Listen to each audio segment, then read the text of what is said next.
final poll before the election. But considering the margin of error, would you say, analyzing your survey, is it too close to call the presidential race in Wisconsin? I would say that this has been a modest but steady Biden lead. The margin of error is 4.4 percentage points on the likely voters, and the margin in the vote is 5 points. That is a just outside the margin of error difference, but honestly, the more important thing is how stable this number has been. Since May, we've done polls that have shown Biden leading by 4 points, 6 points, 5 points, 4 points, 5 points, and now 5 points again. So 5 plus or minus 1 is what we've seen for 5 months now. And that doesn't mean it'll necessarily be the outcome, of course. 2016 taught us the lesson that polls can indeed be wrong and voters can change their minds. But this year stands out for how stable the polling has been, with much less variation than what we saw in 2016 or what we saw in 2012. Voters are very strong in their views of President Trump, whether for him or against him. And the role of partisanship is holding people to parties in ways that are stronger than it did in some earlier elections. So I think this has worked out to produce a much more stable election than we've seen before. The last thing is President Trump is president for 4 years.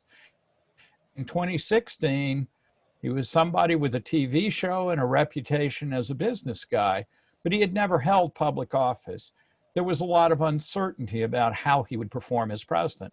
And so, as I say, there's a good chunk of the population that is very strong in their approval of the job he's done, and another somewhat larger chunk that is very disapproving of the job he's done. But nobody's guessing at this point about what kind of president he is. Do you have more confidence in the reliability of this poll, considering the huge chunk of respondents who said they had already voted or would certainly be voting? Well, we asked people if they've already voted, and if they have, we obviously ask how they voted. So it really doesn't change the percentage of people that give us an answer in any meaningful way. If anything, you would think that if you've already cast your ballot, there's less room for uncertainty. Certainly, there's less room to change your mind.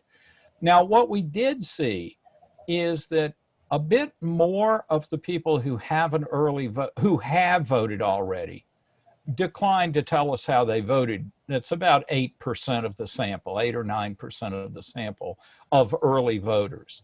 And then there's also people who are undecided. And for those people, both the undecided and the declined to say, we went back and looked at how they felt about Biden and Trump. If they're favorable to Biden but not favorable to Trump, we allocate that as a Biden vote. If they're favorable to Trump but not favorable to Biden, we allocate that as a Biden vote.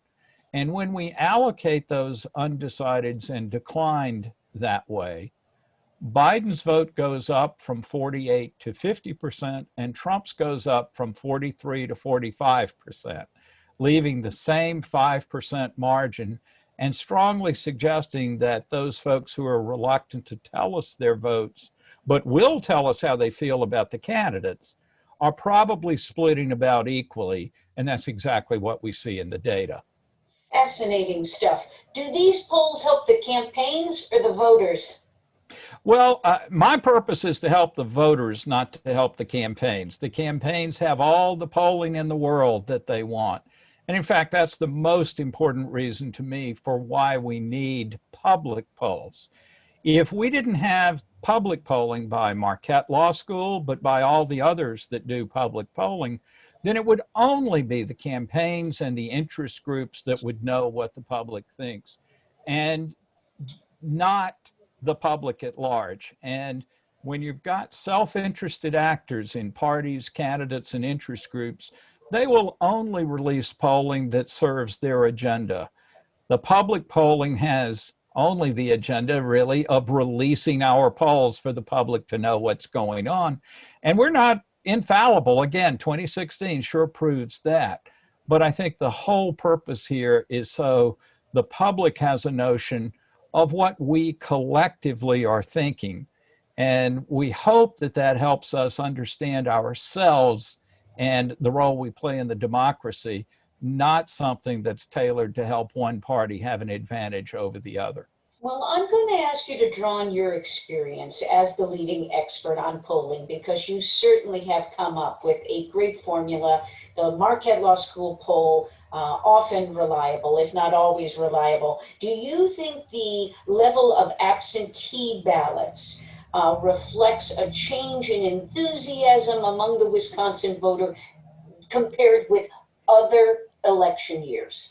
That's a great question. I think we will see a very high turnout. The enthusiasm for voting, the commitment to voting we've seen in our polling certainly suggests that we will be at or beyond record turnout overall for a presidential race.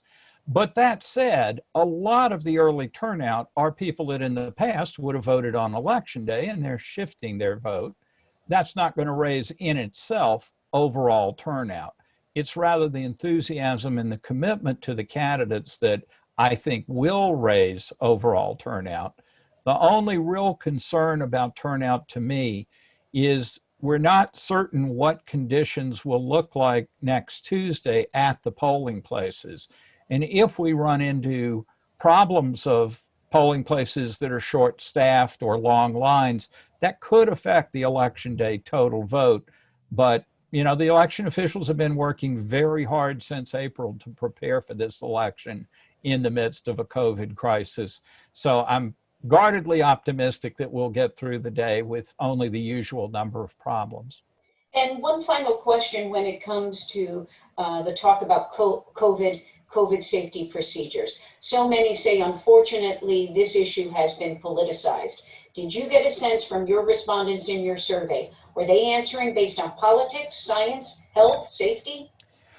We see a very sharp partisan break in views of COVID, in mask wearing or support for a mask requirement.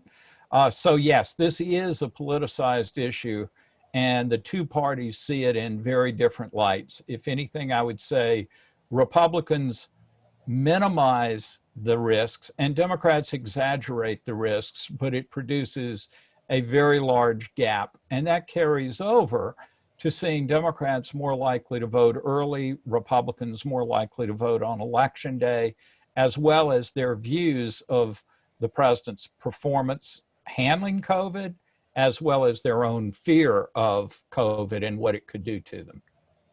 Dr. Charles Franklin, Marquette University Law School, thank you so much. Thank you.